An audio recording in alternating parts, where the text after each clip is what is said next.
ఆదికాండం 13:2 ఎలా ఉంది అని అంటే, అబ్రహాము బహు ధనవంతుడాయను. ఏదో ధనవంతుడైనవాడు కాదు ఆయన. ఏ ధనవంతుడు? బహుధనవంతుడు. బహుధనవంతుడు అంటే బహుగా దేవుడు ఆయనని దీవించాడు, ఆశీర్వదించాడు, ఆయనని ఆస్తికి కర్తలుగా చేశాడు. దేవునికి స్తోత్రం, హల్లెలూయా. అయితే మనం ఆలోచించాల్సిన విషయం ఏంటంటే, అబ్రహాము బహుధనవంతుడు కావడానికి గల కారణం చూస్తే ప్రియులారా, అక్కడ చూస్తే ఆదికాండము 12:4 చదవండి ఒకసారి.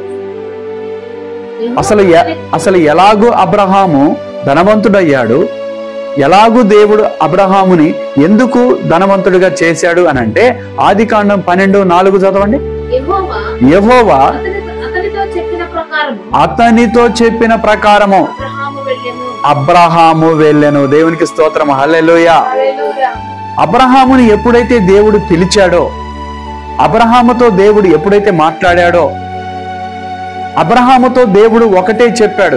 ఏ మాట చెప్పాడంటే, అయ్యా ఇదిగో నీకు కలిగిన దానిదంతా కూడా విడిచిపెట్టి నేను చూపించే దేశానికి వెళ్ళుము అని చెప్పాడు. ఎప్పుడైతే అబ్రహాముని దేవుడు పిలిచాడో ఆ సమయంలో తనకి ఉన్న వాళ్ళందరినీ కూడా విడిచిపెట్టి,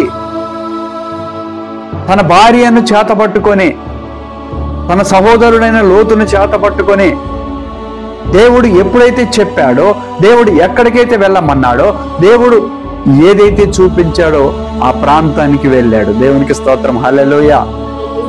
మరి అబ్రహాముకు వెళ్ళేటప్పుడు ఆయనకి తెలుసా ఎక్కడికి వెళ్ళేది? తెలుసా? తెలియదు. దేవుడు ఎక్కడ చూపించాడో అది తెలుసా? తెలియదు.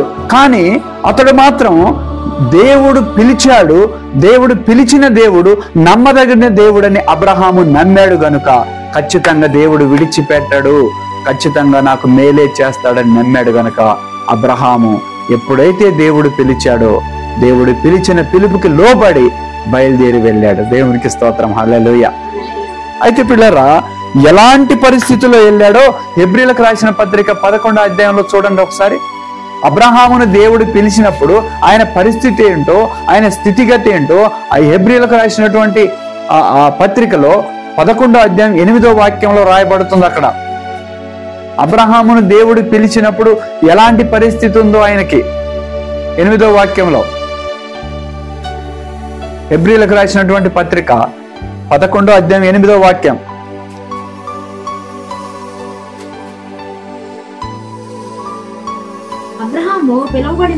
అబ్రహాము పిలువబడినప్పుడు విశ్వాసమును బట్టి ఆ పిలుపునకు లోబడి తాను స్వాస్థ్యముగా పొందనయ్యున్న ప్రదేశమునకు బయలు వెళ్ళెను. మరియు ఆ గది ఎక్కడికి వెళ్ళవలెనో, అసలు ఎక్కడికి వెళ్ళాలో ఆయనకి తెలియదు, అసలు ఎక్కడికి వెళ్ళాలో తెలియదు. కానీ పిలిచిన దేవుడు నమ్మదగిన దేవుడు. దేనికి లోబడ్డాడు అని అంటే, అబ్రహాము బహు ఆస్తికి కర్త కావడానికి గల కారణం ఏమిటయ్యా అనంటే, మొదటిగా అబ్రహాములో ఉన్న గుణం ఏమిటి అని అంటే, దేవుని మాట వినే గుణం ఉన్నది. దేవునికి స్తోత్రం, హల్లెలూయా.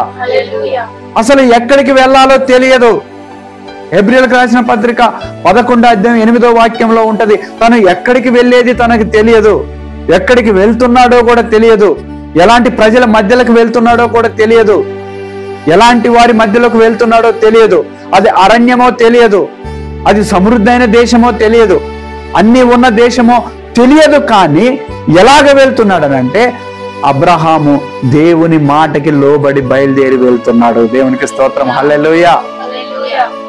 అలా దేవుని మాటకి లోబడి అబ్రహాము బయలుదేరి వెళ్ళాడు కనుకనే మనం చదివిన వాక్యంలో ఏమనుందంటే, అబ్రహాము బహు ఆస్తికి వారసుడయ్యాడు.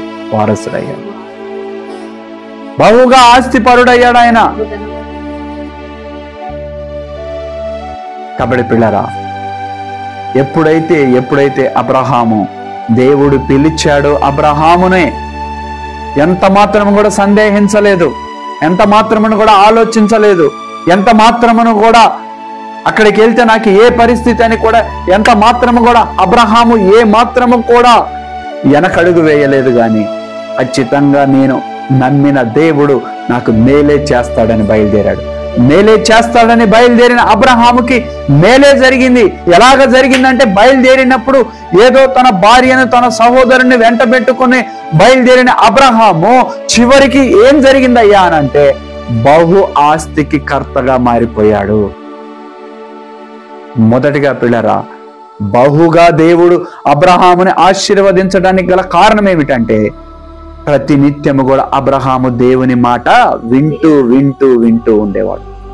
రెండో విషయం దగ్గరికి వస్తే, అబ్రహాములో ఉన్న గుణము ఆదికాండం 13:4 చదవండి ఒకసారి.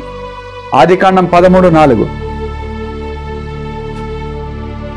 ఆదికాండము 13:4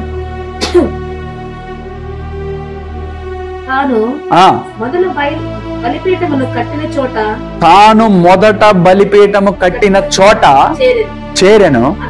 అక్కడ అబ్రహాము యెహోవా నామమున ప్రార్థన చేసెను. హల్లెలూయా, హల్లెలూయా.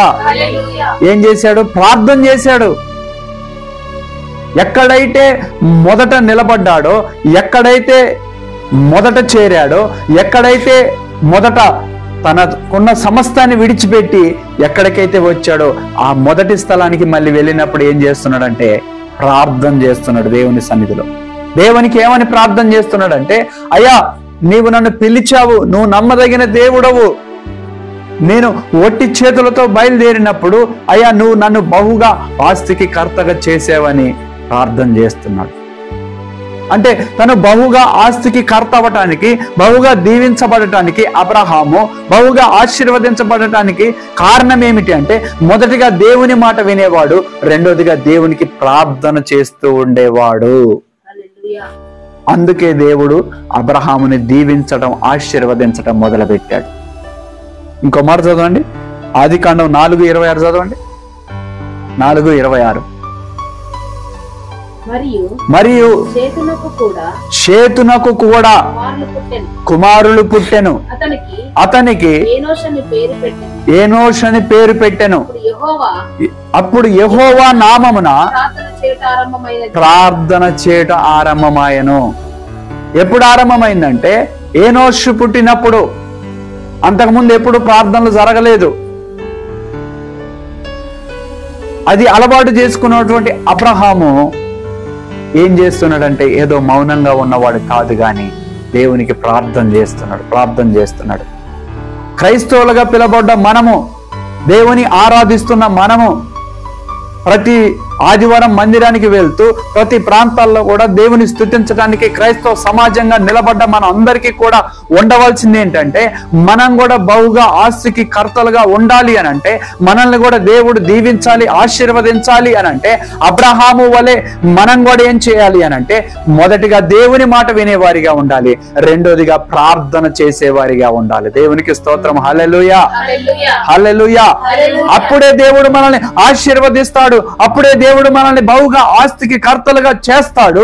ఆయన నామ మహిమార్థమై సాక్షులుగా మనల్ని నిలబెట్టుకుంటాడు.